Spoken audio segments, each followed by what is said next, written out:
Welcome every one of us once again to God's presence. And we've been on a series for some time. What's the series we've been on? God's divine process. And under that series, what are we currently considering?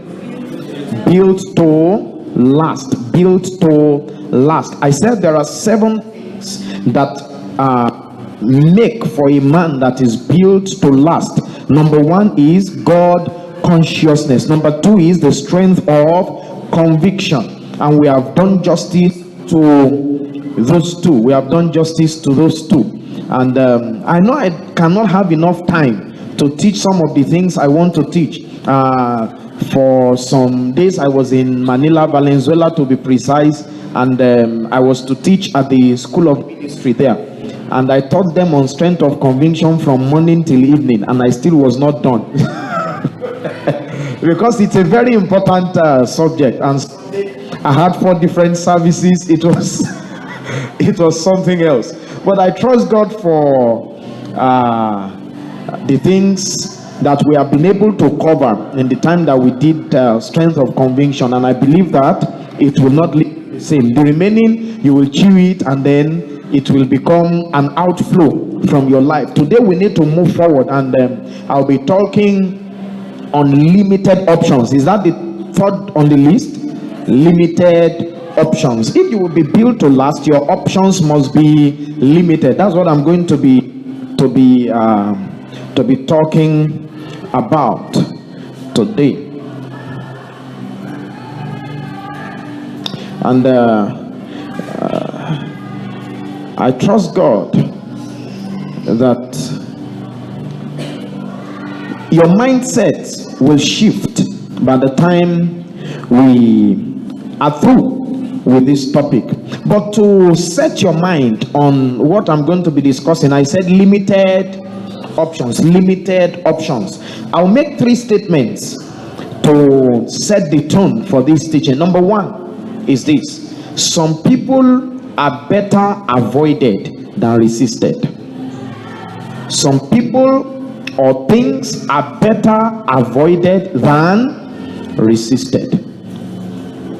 Some situations are better avoided than resisted. Some places are better avoided than resisted.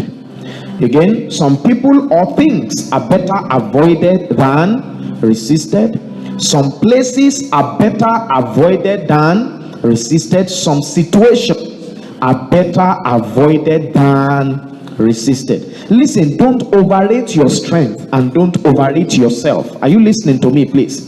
Don't overrate your strength and don't overrate yourself. There are certain things in life that it is better for you to avoid than to resist. The problem with a lot of believers, with a lot of people, is they think they can keep their lines open and resist when need be. What many have not realized is that there are certain things that are better avoided than resisted. There are certain situations that you will rather avoid than resist. There are certain places, certain atmospheres, certain gatherings, as it were, that you will rather avoid than resist. And this truth must be in your mind. This truth, you must never let go of it. Are you listening to what I'm saying, please? You must never ever let go of this truth, because as you go through life, the truth is there will be many options that will come your way. The fact that you have made up your mind to do certain things, to live in a certain way, doesn't mean automatically that all options will be closed. No. You will still have many options. But these things, in most cases, are better avoided than resisted. Let me ask you one question. Limited options, right? Why do you think people perform better under pressure? Why? As a student, you have an assignment. They've given you 1 full week to do the assignment. You could not get your hands around it. 1 hour to the class, you finish it. Why did you finish in 1 hour what you could not finish in 5 hours? At that time, your options were limited. I don't know if you are getting what I'm saying. At that time, your options were narrowed down. See, but you better get this thing done. That is the power of limited options. When your options are limited, you can deliver better results. And it cuts across every area of life. There are people that are not enjoying their marriage because their options are not limited. They still have side kicks and side chicks and side tricks and side demons. Their options are not limited.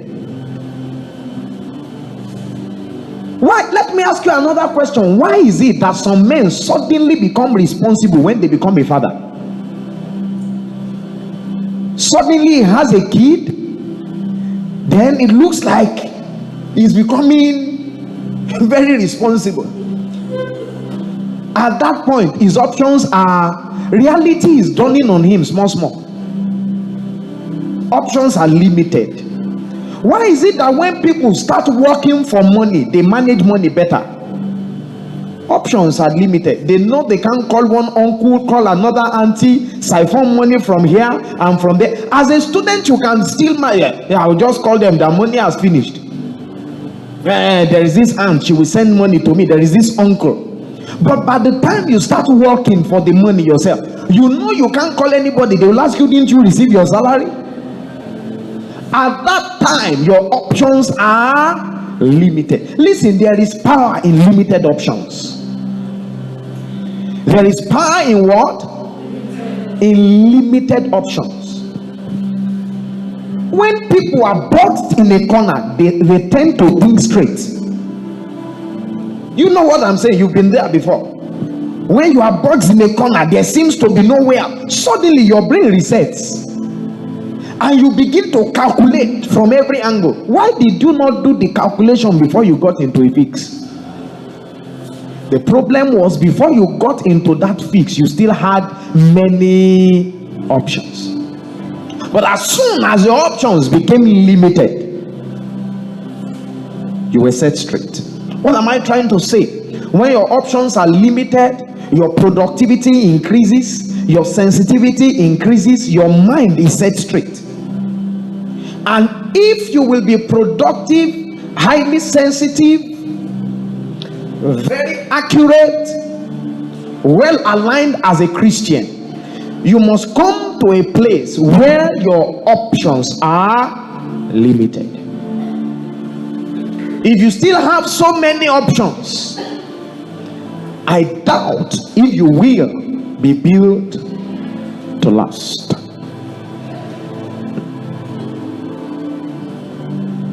First John chapter 2 verse 15. First John chapter 2 verse 15. John the beloved says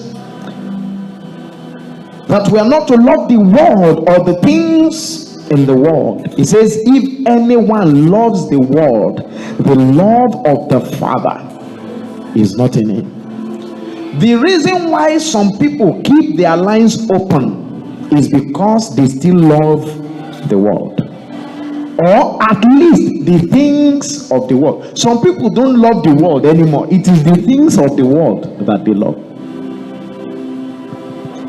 It is the things of the world. And you must realize that anything that wants to make you keep your lines open to certain things, it is because there is still something in you that loves those things. Your options are not limited because your heart still needs to be worked upon. I don't know if you are getting what I'm saying, please.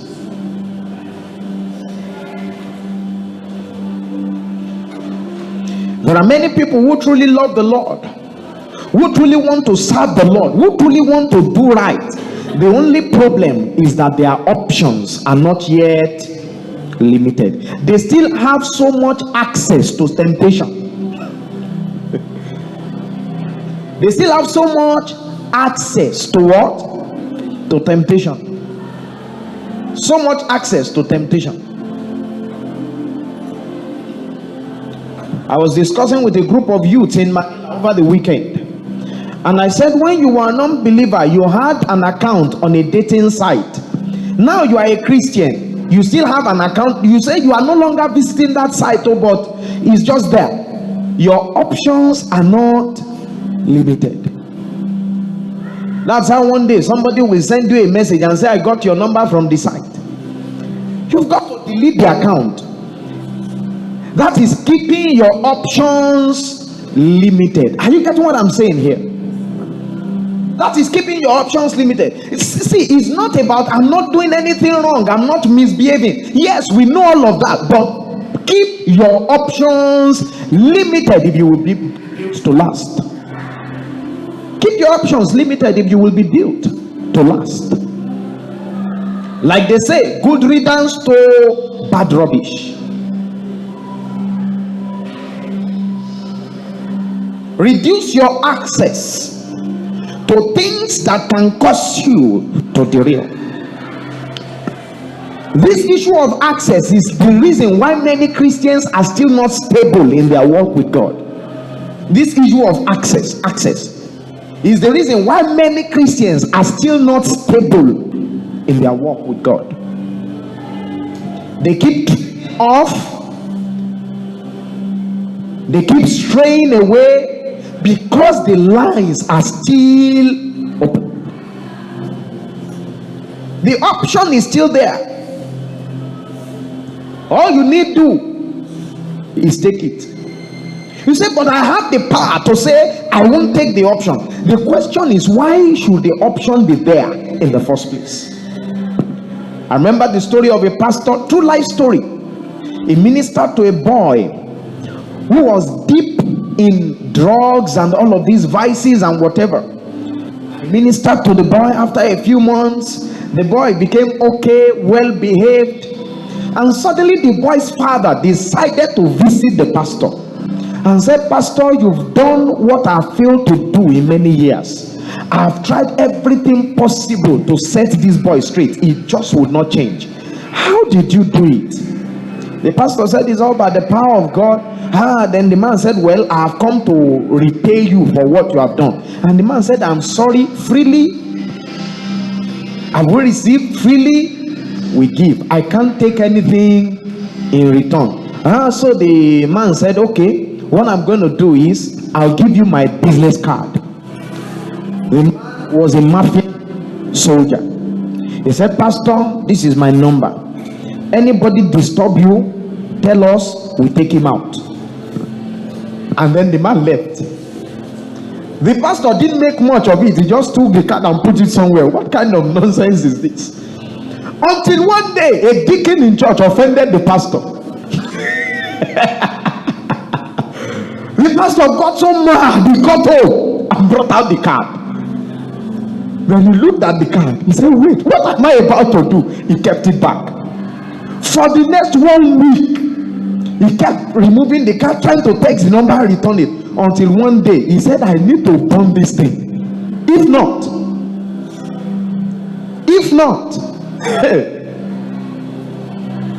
and then he took the card and set it on fire. He said from that day, it never crossed his mind to call the Mafian soldier again. What is that? Keeping the options limited. I remember the story of another pastor. This person I'm talking about pastored me in Nigeria. He was a lecturer in a school. And one girl failed his course. A girl failed his course, and the girl came to his office and said, sir, I'm sorry I failed your course, but I want to buy marks. And the man said, buy marks how? And the girl began to undress. As a righteous, holy man of God, clean man gave her dirty slap. Clean man gave her what? Dirty slap, and said, get out of my office. And before the girl left, the girl said, sir, I'm sorry. but 10 p.m. tomorrow, I'll be at so hotel. If you change your mind, you can meet me there. And she went out. Unfortunately for the pastor, he got home the following night and there was a bad quarrel with his wife. The voice is replayed again. 10 p.m. I will be there. If you change your mind, meet me there. So the pastor called the spiritual father and said, "Sir, I'm in trouble." And the man said, "You've got to be somewhere by 10 p.m. Come to my house." And the girl tested again and said, "Sir, this is my number. You missed our appointment. If you change your mind, call me anytime." He said as soon as he received the message, he deleted it. So no access to the number. That is keeping your options limited. Are you listening to what I'm saying, please?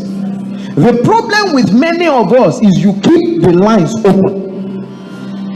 You don't limit your options. You don't restrict access. Are you listening to me, please? And you've got to master this. Keep your options limited.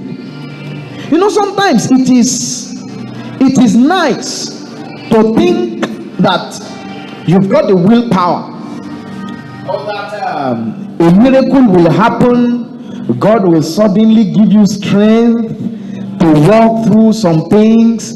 But many of those things, it is better to have avoided them in the first place. It is better not to go to a bar than to get there and refuse to drink. Are you getting what I'm saying? It is better not to go to a bar than to get there and refuse to drink.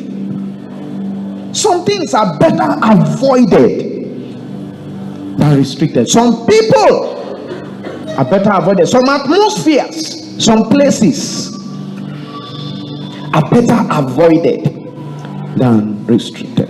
Because if you refuse to be careful, if you are careless, one moment of weakness and you are gone. Just one moment of weakness and you are gone. That's why they say a married man should not keep a close friend that is a female, and a married woman should not have a best friend male. It is not because you don't trust yourself or whatever. No. It is keeping your options limited. Because that is where there will be quarrel one day, and you will look for your friend to talk to, and from one thing will lead to another thing will lead to other things, and other things will lead to trouble, and trouble will lead to problem, and problem will consume you. So keep your options limited. Are you listening to what I'm saying, please? Are you listening to what I'm saying, please? Limited options. See, it is one of the strategies to last on this road. It is one of the strategies to do what? To last on this road. Keep your options limited. See, if you say grace, some things will happen in your life that it will look like your grace was suspended. I'm telling you the truth. You say, no, God has given me the grace. Keep busting around until the day you meet your match. You know what I tell people? I say the devil knows your type. He has handled your type. You think the devil does not know your type? You know how long the devil has been deceiving mankind from the Garden of Eden. So he has seen your type. All these spiritual you are doing, all these, he has seen your type. He knows you. He knows how to handle your type. Do you get what I'm saying now? He has handled your type. All these, we are strong in the Lord. He has seen your type. He knows your type. He is watching you to see your weakness, to know where you find it challenging to resist. And he will meet you there one day, except you have limited your options. Are you listening to me tonight, please?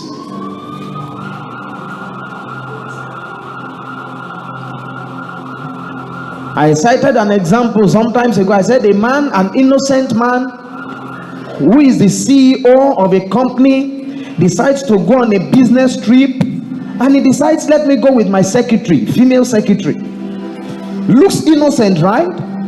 But he's creating dangerous options for himself. I don't know if you're getting what I'm saying.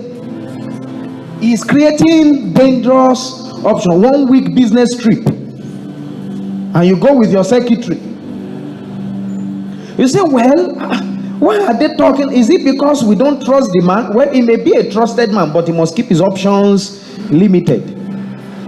Who knows where the devil is going to catch up? I don't know if you are getting what I'm saying. Who knows when his weak moments will be?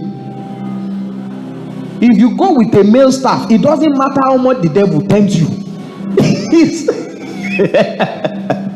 It will take a special measure of craziness. I don't know if you get what I'm saying here. Keep your options limited. A man of God traveled to minister one day, and they lodged him in an hotel. And when he got to the hotel, as he was going, somebody just slipped a paper to his hand and said room service. So he collected it, not knowing what room service meant. He felt it was normal room service. And then late into the night, he needed something. So he called room service. And that said, okay, sir, we'll be with you in a minute. Room service. And then room service came. He opened the door. Saw room service. How is room service like this? And then by the time the lady began to move and all of that, he just shut the door. In Jesus' name, and began to pray. That was around 8 p.m. or 9 p.m. Within the next 1 hour, the picture he saw did not leave his mind. The number was still in his hands. So he called his wife. He said, wherever you are, drop what you are doing, come with our son. Both of you arrive here now.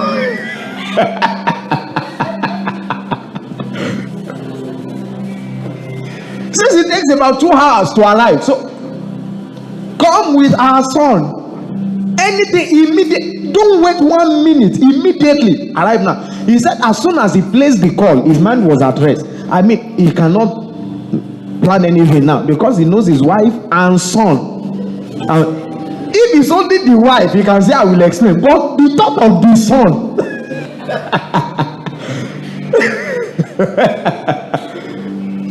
Those are wise men who have chosen to keep their options limited. Stop being dogged and being adamant. Hey, I can handle it. The devil will handle you one day. I can handle it.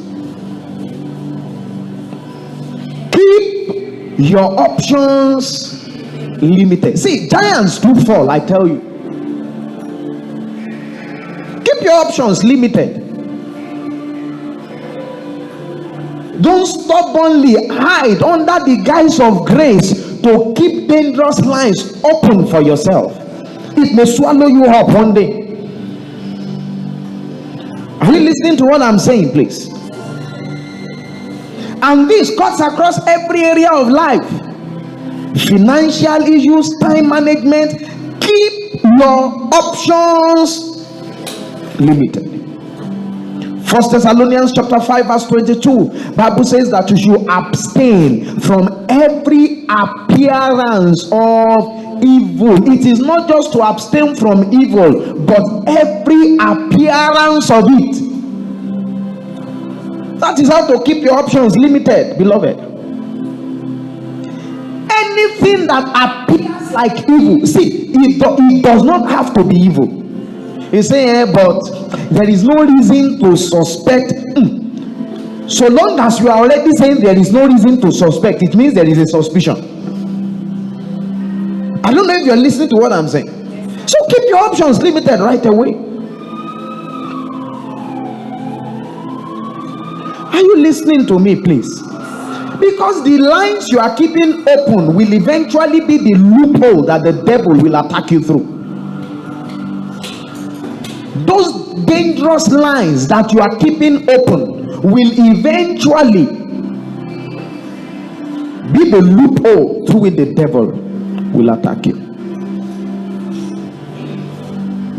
Are you listening to what I'm saying, please?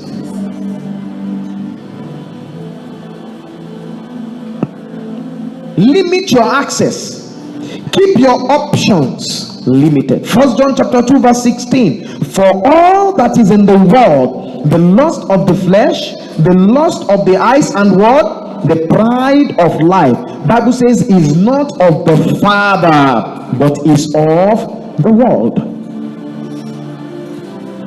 It doesn't have to be a sin. The lust of the flesh, the lust of the eyes, the pride of life. What is the lust of the flesh? It feels good.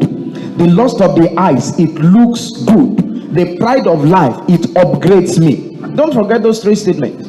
It feels good, it looks good, it upgrades me. The lust of the flesh, the lust of the eyes, the pride of life.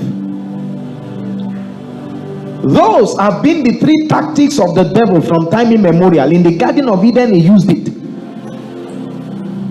The lust of the flesh, said they saw that the fruit was good, that is, it looks good, that is the lust of the eyes, and was to be desired, the lust of the flesh, and he said it will make you wise, the pride of life. When he tempted Jesus, the same thing. His appetite, you are hungry, eat, it feels good. Looks good, show the all the treasures of the heart I will give you. Lust of the eyes. Pride of life. I mean, he will give his angels charge over you. So if you are the son of God, jump. So that if you jump and nothing happens, you see, now I told you I'm the son of God. Pride of life. That has always been the tactics of the devil. So anytime you face things like that, things that have the tendency to derail you, because it looks good, it feels good, or it upgrades you, what should you do? You run from it. Are you listening to me, please?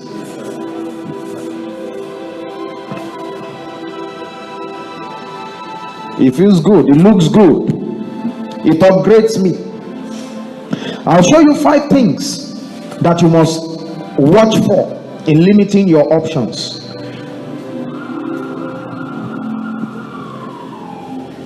5 things. Number 1 is temptation.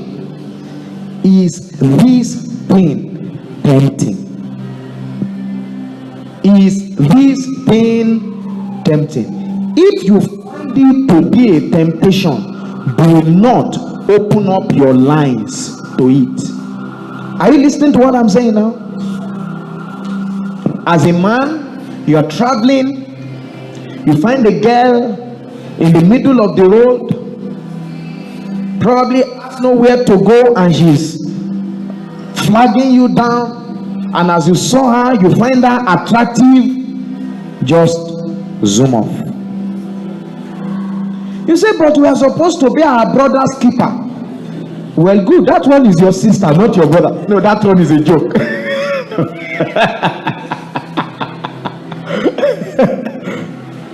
But be your brother's keeper, not to the extent that you will ensnare yourself. Are you listening to me? The fact that you find her attractive doesn't qualify you to give her a lift in the middle of the night, no matter how much you want to help. If you really do want to help, call someone, a lady, and say, there is this lady in the middle of the road. It's about 30 minutes drive from where you are. Can you please come down to give her a drive? I mean, that is what you should do. Are you listening to what I'm saying? Don't keep your lines open. You now say, well, grace covers me. At least I'm trying to help. You know the way people say it. It's not just I'm trying to help. It is I'm trying to help. And you now carry your downfall. Keep your options limited. Keep your options limited. You can't have drinking problem and the director of breweries is your best friend, you are in trouble, because at Christmas he's going to give you gifts. And you know what he's going to pack for you. Now you have 3 cartons of alcohol in your house, and you are wondering, what should I do with it? You want to pour it away, but the good old you is saying, no, don't waste it. You may have visitors that drink. That's where it starts from. You may have visitors. Maybe someone, you can give it to somebody, so you keep it. And one day you are thirsty. The water is not sweet. How is water supposed to be sweet? You say, well, let me just taste that thing small. Let me just see how it tastes. That has been long. And then from taste to a shot, to a glass, to a bottle. Keep your options limited. This point, I must drive it home in your mind tonight. Keep your options limited. You say, I won't listen to those songs again, but they are still on your phone. You still have option. Are you listening to what I'm saying? Keep your options limited. You've written answers somewhere on your hands or on your laps to enter exam hall. Suddenly 3 minutes before exam, you change your mind, but you didn't clean it. You are not serious. You are not serious. Your options are still open. It takes one difficult question. Just one difficult question. Are you listening to what I'm saying? If you are really serious, then keep your options limited. Remove it. So it doesn't matter how difficult the question is. You know there is no answer anywhere but in your brain. Keep your options limited. Those who are going to last are those who have mastered how to limit their options, not necessarily those who are strong. You don't have to be so strong. You just have to master how to limit your options. And I'll tell you, that is where true strength is. Limiting your options. When you were in the world, there was this girl or this guy you were involved with, and suddenly you hear that he's in town. Now you are born again. You don't live that life anymore, but you hear that he's in town, and he says, I'm coming to visit.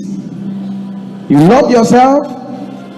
Keep your options limited. I'm sorry, I won't be available. Like they say, oh soldier never die. Don't say, well, I'm now a Christian, I don't like those kind of guys anymore. It is when you see him, you realize you still like those kind of guys. Have you met, especially ladies, have you met some girls that slept with their worst enemy? He treated them bad, jilted them, abandoned them, and suddenly after 15 years, the lady is now married to a nice husband, has 3 children, stable family. This crazy guy just shows up from nowhere. From nowhere, and destroys everything in one day. What happened? She did not keep her options limited. You had an affair with your secretary. Yes, you repented, but you've got to sack that secretary. You cannot keep her in the office. Whatever attracted you in the first place will still attract you. He's still in the same office. He's still in the same office. You must keep your options limited. That's why a man of God said recently, he said, don't keep a female secretary. Those were the things we were trained with. Those were the things they kept ringing in our ears when we were training for ministry. And people began to lash out the man. Gender discrimination. How will you say don't keep a female secretary if you cannot control yourself? Say it to the world. I said, what is happening to these people? You don't understand that this man cherishes his oil. That is why he's saying what he's saying. Keep your options. It has nothing to do with gender discrimination. Just keep your options limited. Too many options can destroy your life. So I said, number one thing that you must be aware of is temptation. If it is tempting, get it off. Are you listening to what I'm saying now? Number two, distractions. If it distracts you, remove it from your options. If it distracts you, do what? Remove it from your options.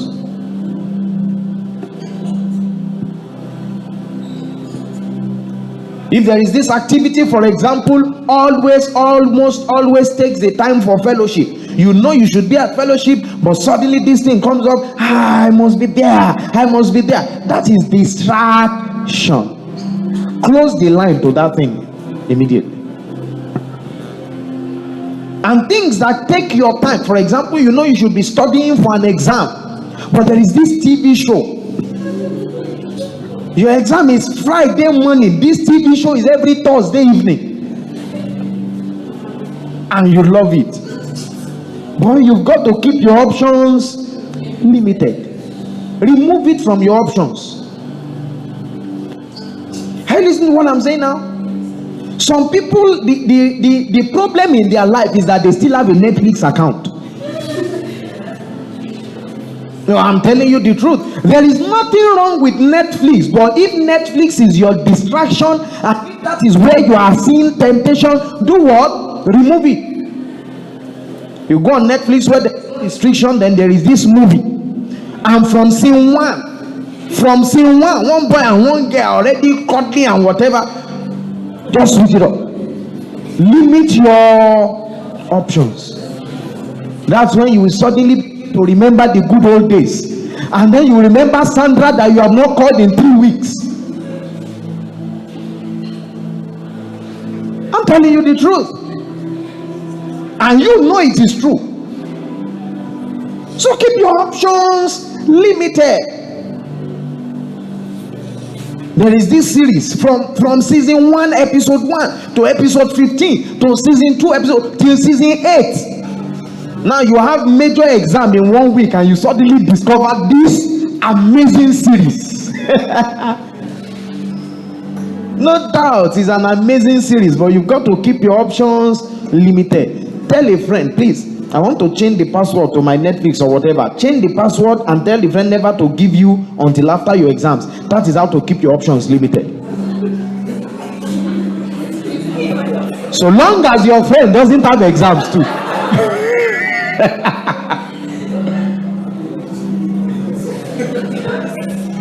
Are you listening to what I'm saying here? So I said, wherever you find temptation, what should you do?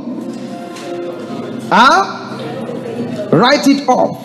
Take it off your option list. Number 2, I said, wherever you find distraction. Number 3, wherever you find stray thoughts. What do I call it? Stray thoughts.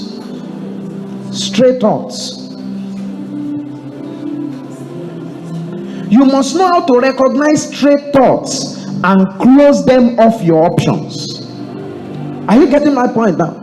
Let me give you an example. There is this person very brilliant in your class, and suddenly it just occurs to you, wow, if you sit beside this one inside the exam hall, that is a stray thought. It has not become a temptation because it is not enticing. It is not that you want to do it. It just crossed your mind. That day is the day you must make up your mind never to sit beside him in an exam hall. Do you get what I'm saying now? That is keeping your options limited. Like I said, it takes one difficult question and you are beside him. Are you listening to what I'm saying?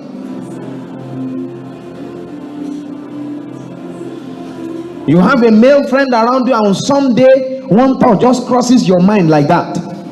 It's not temptation, it's not as if anything, but it just, you know what I'm saying, right? Just came as a thought. Yeah, be pretending. You are in the presence of God, you can't pretend. You know what I'm saying? That thought, that flash just came, and just no, now you can't. No.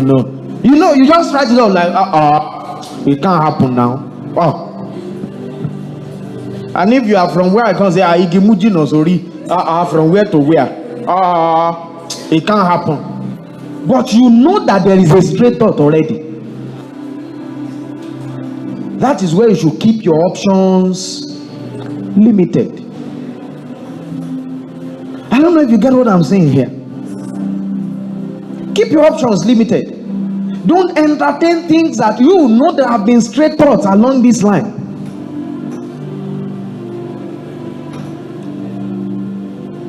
Someone is annoying you and there is a knife close to you and the thought, he just came. You stab him. I said, no, I can't do something like that. Just move away. Don't stay. Move away. Keep your options limited. If you are still around that knife, it will take more provocation for the thought to become more intense. Then it becomes a temptation. Then before you know it, you are arrested for murder.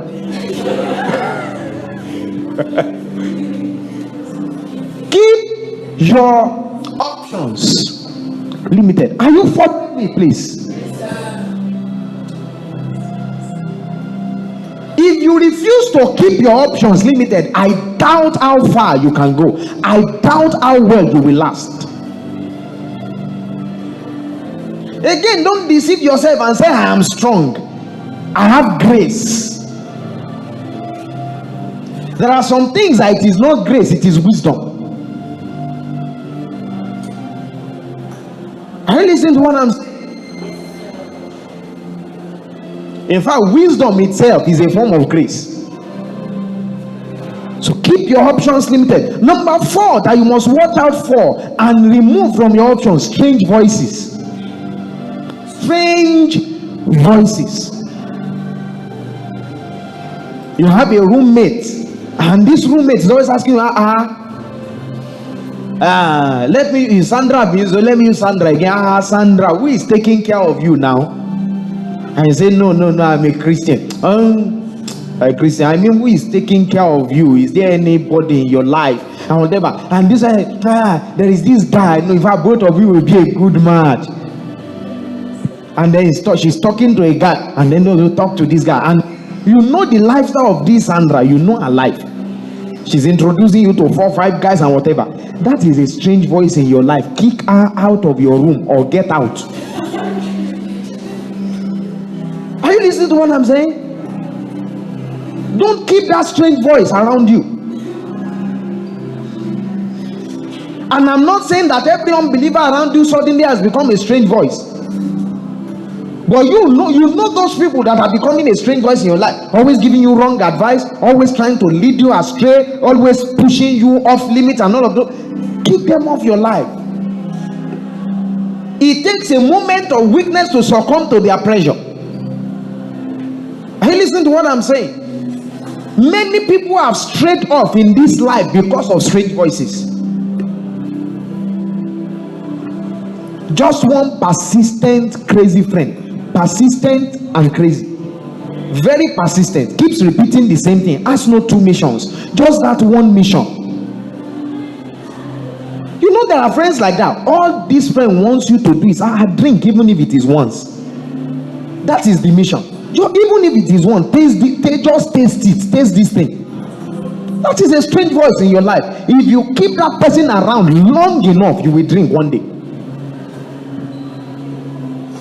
You get what I'm saying? And many people here, you can trace your straying away to that one friend, to those clique of friends. Keep your options limited. Any strange voice in your life, get them off. It doesn't matter how righteous you are today. The sustainability of your righteousness many times will be determined by the voices in your life. You can't have strange voices all around you and say you will maintain your stand. Which stand?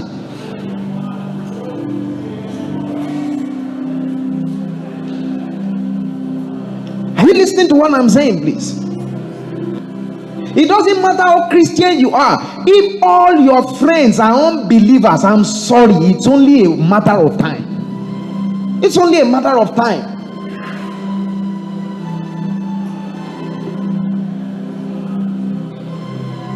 following my point, please? Keep your options limited. Remove those strange voices from your life. Some of those strange voices, they won't even invite you, they will just boast. You know what I'm talking about? They will just keep boasting to you. Club last night was fun, man. They won't tell you, let's go. They won't invite you. They will just keep boasting around you until one day you start getting curious, right? From curiosity, it becomes interest. From interest, it becomes a desire. Then from there, you just decide one day, let me to go and see what they are doing in this club, safe. Let me just go there. Your mistake was you did not restrict that strange voice when it started sounding in your ears. Rid yourself of strange voices. Keep your options limited. Are you following what I'm saying? If all the friends you have around you are people that will come and say, I listened to one sermon yesterday, it was powerful. Another says, I just saw one song like that. Oh, deep worship. Where will the suggestion of club come from? I've heard some people say, it's going to be boring. Don't worry. Your definition of boring will soon change. I know what I'm saying. Are you listening to what I'm saying? Keep your options limited. Remove sources of temptation, sources of distraction, sources of stray thoughts, strange voices, and number 5, misrepresentation. What do I call it? Misrepresentation. Keep your options limited. Just like I was talking about relationship that time. I said don't have one special friend, that both of you are always everywhere. You are misrepresenting yourself. And then the real person that should come will be thinking you are fixed. So keep your options limited. Avoid any form of misrepresentation. Keep it off your list. You know, misrepresentation is bad in different ways. And I'll give you just 3. I'm not sure if I've done a teaching on this before, but I'll give you just 3 on it so that I can move on with my teaching. One of the problems with misrepresentation is it destroys your testimony. Whether you are innocent or not is not the problem. It is the fact that everybody believes you are, and they have valid reasons to believe so. See, there are people who will say things about you, but if you come to the place of prove it, no proof. But there are things that they call circumstantial evidence, right? It is not true, but circumstances make it look like it is true. And there is nobody that will hear those evidences and not believe. Are you listening to what I'm saying now? That is a valid misrepresentation. Anything that will put you in that kind of a place, avoid it. Do you know what I'm saying here? That's where watching the kind of people you move with and all of that coming. You may not be doing what they are doing, but if you are always seen with them, you go everywhere they go. Who will explain to that when they are doing their thing, you just stay away? I mean, valid misrepresentation. It destroys your testimony. Number 2 thing that misrepresentation does is it comes with something they call the I don't care syndrome. What do I call it? It comes with the I don't care syndrome. What is I don't care syndrome? Everybody believes it already, so I don't care anymore. How many of you have been there before? You know what I'm saying now? Everybody believes it, so what's the point? So you eventually do something that you would not have done because people already believe that you do it. Are you getting what I'm saying here? This I don't care syndrome, and let me explain this to you. That's one of the things you must watch in raising children. One of the things that get to children the most is this I don't care syndrome. Take for example, there are 3 kids in the house, money gets missing, and you label the 3 of them. It may be only that is stealing the money, but after you have bathed the 3 children for a while, the remaining 2 that have not been stealing, we say, well, what's the point? They already believe I'm stealing it, so so why not just take it? The I don't care syndrome. That I don't care anymore. People are already saying it, so what's the point? It's one of the problem with misrepresentation. What you don't know sometimes is that people are saying it because you have misrepresented yourself. So anything that looks like misrepresentation, get it off your list. And number 3 problem with misrepresentation is the temptation in the misrepresentation itself. Whatever you are doing that is misrepresenting you is only a step into the problem itself. Do you get what I'm saying now? It's only one step away and you are gone. Just one step away.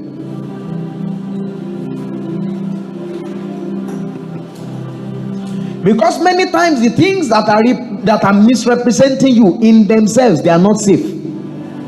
You are walking, many times the things that misrepresent you are walking on the fringes of the problem already, or of the issue already. And people think you are already there, although you are not yet there. And the closer you get to there, the more tempting there is. You know what I'm saying now? So you keep going with your friends to these wrong and strange places they go, but you don't join them. The more you go with them, the more probability there is that you will eventually join them. Do you get what I'm saying now? So whenever you see anything that begins to look like misrepresentation, what should you do? Kick it out of your options. Again, I'm talking about keeping your options limited. If you are going to last on this road, please never forget this in your life. If you will last on this road, you must keep your options limited. You cannot keep all the lines open and expect that you are going to last. It is not going to happen. Are you with me, please? And when it comes to keeping your options limited, listen to this. Righteous restrictions must become personal resolutions. Everything I've been saying since morning, they hinge on this truth. Righteous restrictions must become personal resolution. So you hear things like, and Daniel proposed in his heart that he will not defile it. Those things were already righteous restriction, but it meant nothing until it became Daniel's personal resolution. Until you make a resolve, until you make a decision, until there is a personal resolution on these things, nothing may change in your life. And your resolution must be on these righteous restrictions.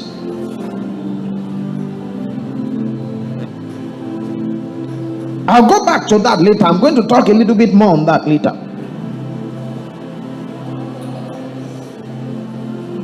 But let me mention one point here. You must distance yourself from things and from people associated with any sin that besets you. Any vice you are struggling with, don't associate with people or things that are associated with those things. Are you listening to what I'm saying now? You used to battle with drinking problems. Now you're a believer, you want to serve God, but there are this group of people that drink a lot, and you say, I'm going to help them overcome their weakness.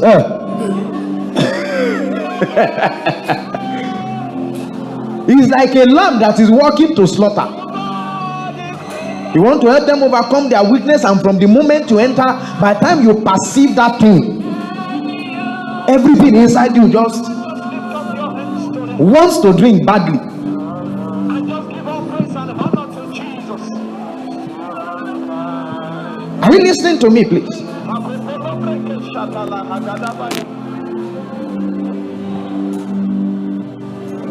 So don't deceive yourself and say, I'm trying to help others overcome their weakness. Wait, first of all, calm down. You are still a work in progress. So don't gullibly walk into things that will make you fail. Keep those options closed. Are you listening to me, please? Eliminate all sources of temptation, all sources of distraction, all sources of stray thoughts, all sources of strange voices, and all sources of misrepresentation. Change your circles. The kind of people you work with. Keep your circles small and make them your accountability network. So that if there is any source of temptation, distraction, stray thoughts, strange voices, misrepresentation, you can easily talk to somebody.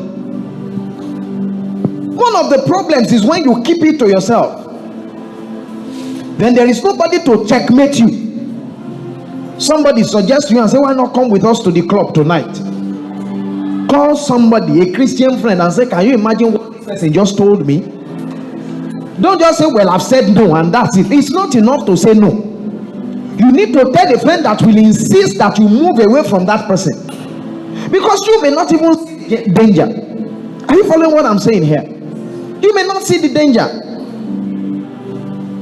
That's why accountability network is very, very important. So keep your circle small, maintain a very strong accountability network. Manage the voices in your life. Are you following me, please? Let me read one more scripture, and I'm going to close tonight. See, let me tell you something. Keeping your options, limiting your options sometimes may include going through a different route where you are going somewhere.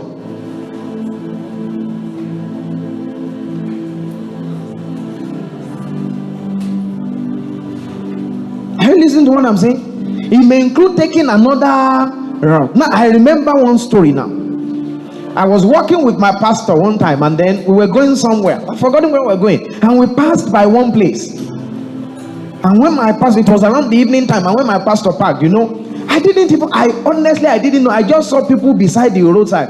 And my pastor just told me and said, brother, you know those people there, they are prostitutes. That's where they come every night. That's their job and whatever. And when we left there, from that day, I just told myself, anytime I'm not passing through this route anymore. Don't tell yourself, now you have knowledge that you don't have before.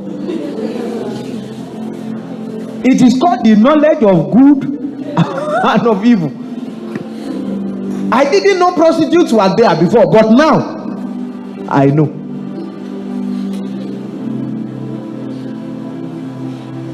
Hey, listen to what I'm saying.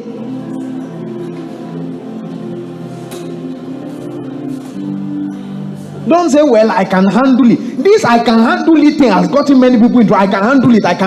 I'm on top of the situation. You look different. Grace is available. Better don't deceive yourself. Keep your options limited. Keep your options limited. Let me read one more scripture, and I'll close tonight. Romans chapter 13, verse 14. Romans chapter 13, verse 14. Bible says, but put on the Lord Jesus Christ, and make no provision for the flesh to fulfill the lusts thereof. The part I'm focusing on is make no provision for the flesh to fulfill the lust thereof. Make no provision for the flesh. Limit the options. If there is anything you have heard tonight, do what? Limit your options. Come to a place where righteous restrictions have become personal resolution. Are you listening to me? How you will know is this: a man acting by righteous restriction says, I can't drink. That is a weak statement. A man that is walking by personal resolution says, I don't drink. Every time you hear yourself say, I can't, you are making a statement of restriction. I can't. Even if I want to, I can't. Even if I desire to, I can't. Even if it is good, I can't. I can't looks like a statement of incapacitation. I don't is a statement of will. Are you listening to what I'm saying now? As a guy calls you up 11 p.m. and says, let's go out. Say, no, I can't go out with you, it's late. That is too weak. I don't go out with boys at night. That is a strong statement. Do you get what I'm saying now? If you say I can't, you can be convinced. If you say I don't, it becomes a question of but why?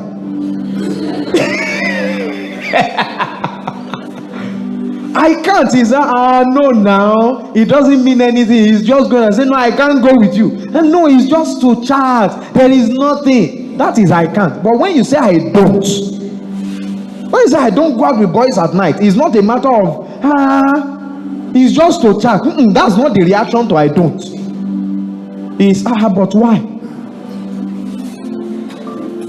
It's not a matter of trying to convince you, it's a matter of trying to understand you. I don't is the right response. Are you listening to what I'm saying? I'm sorry I can't. That's too weak. I'm sorry I don't drink. Say, but taste it now. I can't take that. It's alcohol. That's weak. What is it? I don't drink alcohol. That's a strong statement there. That's a statement of personal resolution. Let's go to club. No, I can't follow you. That's a weak statement. I don't club. That is a stronger statement.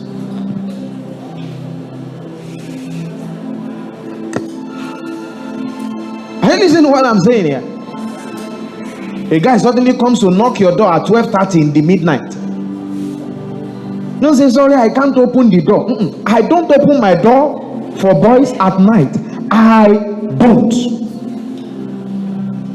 don't sleep with other people's husbands. I don't. You know what I'm saying now? It's not I can't do it, you are married. I don't. Do you know what I'm saying here? That's a statement of personal resolution. I don't.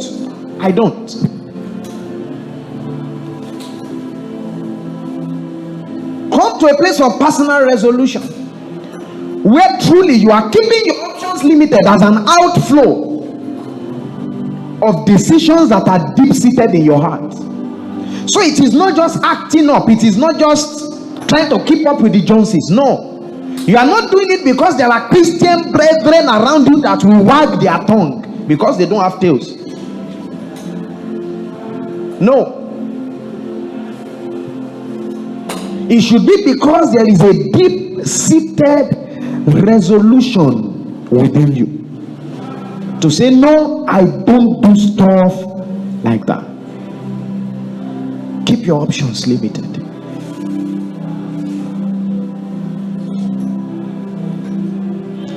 It's like the picture of a sanctuary. The options in a sanctuary are very limited. Not just anybody can go in. Even for those that will go in, there are certain things, certain parameters that must be met. It's a holy place. Not just anything can be permitted to get there. It is sanctified, set apart. That's why God said, come out from among them and be ye separate. Your options must be limited. You must come out from among them. You must be separate. Are you listening to me? And I want to stir up your heart tonight to say, where have I been getting it wrong? Where have I kept lines open that I should not have opened? What options have I left that I should have restricted? What temptations, what distractions, what stray thoughts, what strange voices, what forms of misrepresentation have I allowed to fester around me? And make up your mind by personal resolution today to say, I don't do stuff like that. Lord, prepare me a sanctuary, pure and holy, oh, tried and true, with thanksgiving, oh, I'll be a living sanctuary,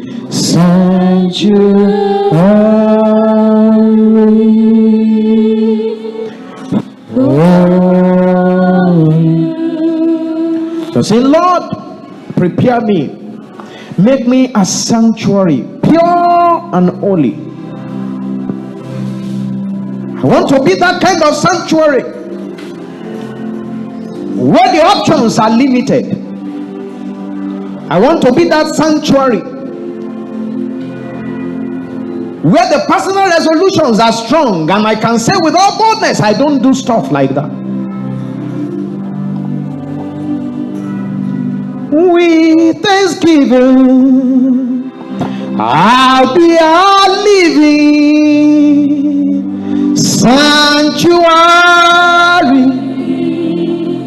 for you. It's a decision you must make.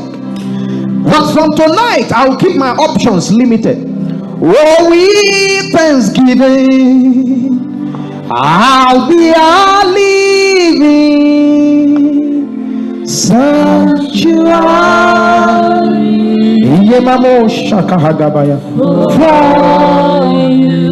So Lord, prepare me. Lord, prepare me. Oh, a sanctuary.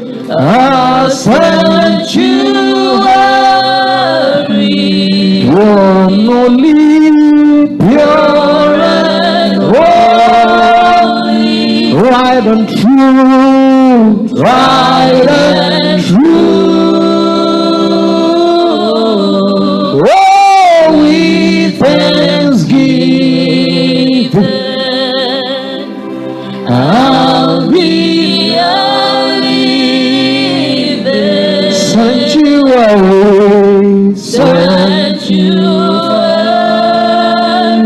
Yabakarakura makara na hakadabaza. It's time for decision making, beloved. Tonight we must not end this meeting until you have made solid decisions. To say, I'm crossing this line, I'm keeping these options off, I'm writing this off my radar. With thanksgiving, I'll be a living sanctuary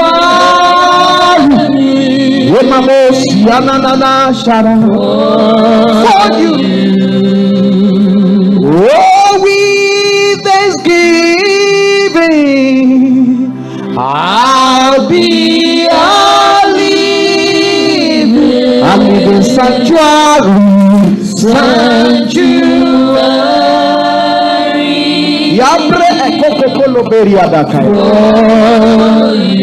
whatever it is, I want you to keep some options available. Is the love of the world. I tell you, and you must deal with it up front, deal with it early tonight.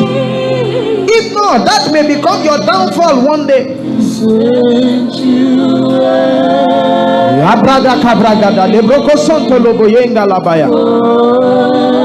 If indeed you want to last on this road, better make solid decisions tonight. This is not the time to just look aimlessly. No. This is the time to tell God the things you are going to do. From today, I will avoid this place. I will avoid this situation. I'm keeping this option off my list from today. It's the time to make decisions. In this solemn heart, think deep into your life. What options must you limit? Where are you? Provision for the flesh to fulfill its lust. Keep it off your radar.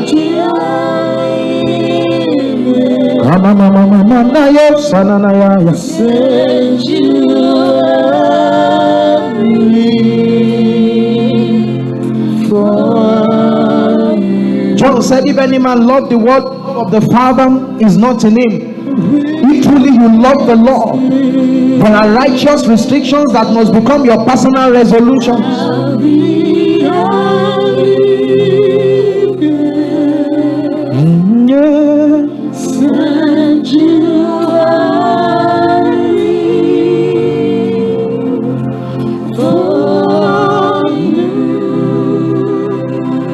God of heaven and earth, give me grace. Jehovah Jireh, give me grace.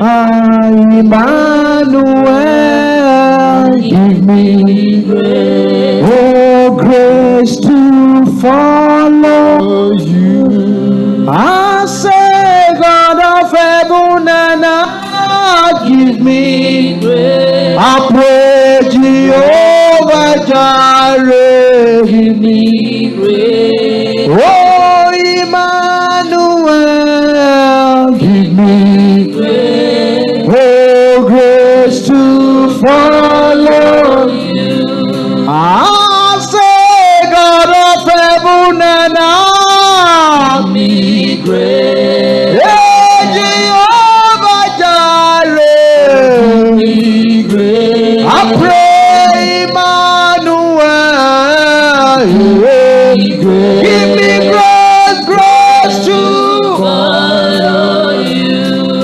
I pray, God of heaven and earth, give me grace. Oh, Jehovah Jireh, give me grace. I ask Emmanuel, give me grace. Give me grace, grace to follow you. I want you to pray for a few minutes. I need grace to keep my options limited. It requires a measure of grace for these righteous restrictions to become personal resolutions. God of heaven and earth, give me grace. Oh, Jehovah Jireh, give me grace. I say, Emmanuel, give me grace. Give me grace, grace to follow you.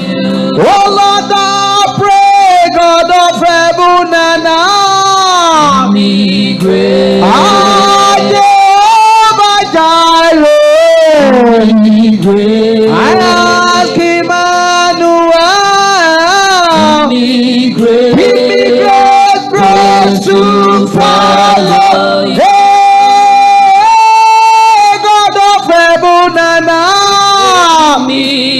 I cannot do it by myself. I pray, Emmanuel, give me grace to follow you. Oh Lord, I pray, God of heaven and earth, give me grace. My strength is not enough. Give me grace. Jehovah Jireh, give me grace, grace to follow. Oh, God of heaven and earth, give me grace. Oh, Jehovah Jireh, give me grace. Emmanuel, grace, grace to follow you. If you truly desire to follow the Lord, ask Him for grace. On this journey, we must be built to last. We must be built to last. We must be built to last.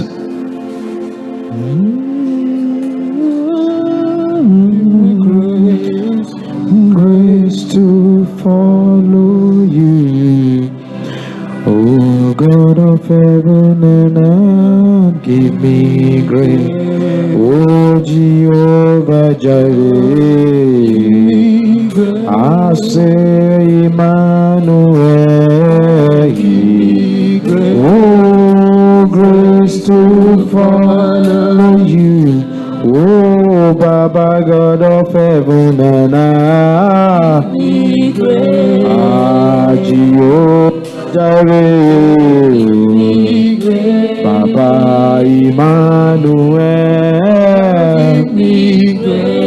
Oh, grace to follow you. 3 more times we will sing that song.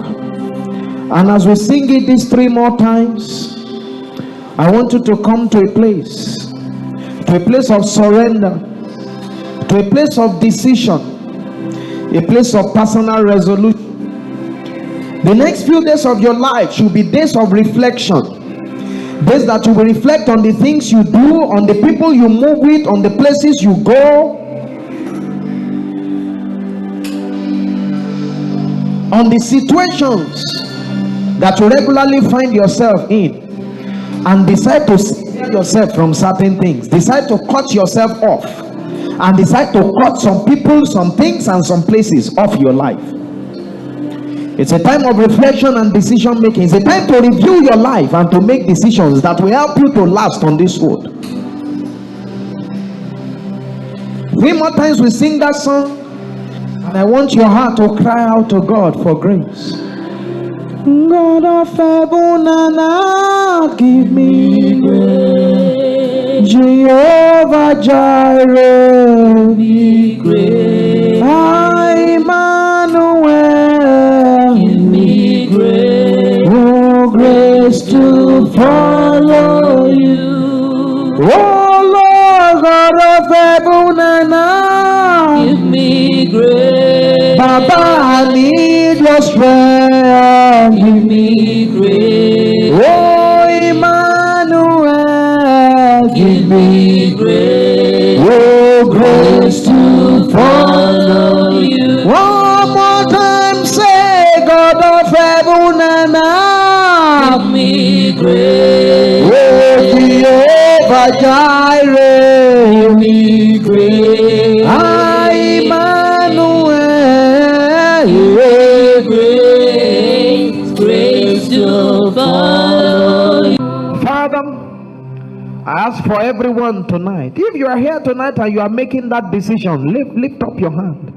You are saying, I'm making a decision to keep my options limited because I want to last on this road. I'm making up my mind tonight. I will keep my options limited because I want to last on this road. Please lift up your hands, and I'm going to pray with you. Lift it up above your head. It's a sign of decision making, a sign of resolution and commitment. To say, I'm not just going to avoid sin, I'm going to avoid every appearance of evil. I'm going to remove and take away everything that gives opportunity to my flesh to manifest itself. I'll make no provision for my flesh to fulfill its lust. Making up my mind to keep my options limited. If that's your decision, please lift up your hands and I'll pray with you. Oh, Father Lord, thank you for these ones. Your word has come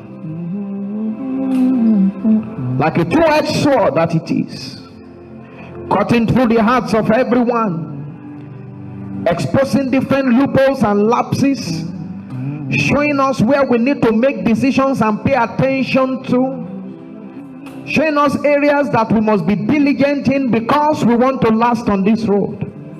And as many people as are here making a commitment, making a resolution, a decision in their heart to keep their options limited, as their hands are lifted up, I ask that grace, special grace, be given to them to do this. This will not just be a word, it will be an encounter. It's going to be the beginning of a divine process in the lives of everyone here. It will be a launch pad to declutter people of sources of temptation, distractions, straight thoughts, strange voices, and misrepresentation. And it is going to be the beginning of a process that will set each and every one here apart for the purpose of God. Come out from among them and be ye separate, says the Lord. And this is our decision tonight, that we are coming out from among them and we are becoming separate. Grant us grace so to do, and let our lives justify these decisions. Thank you, Heavenly Father. We give you praise and we give you glory.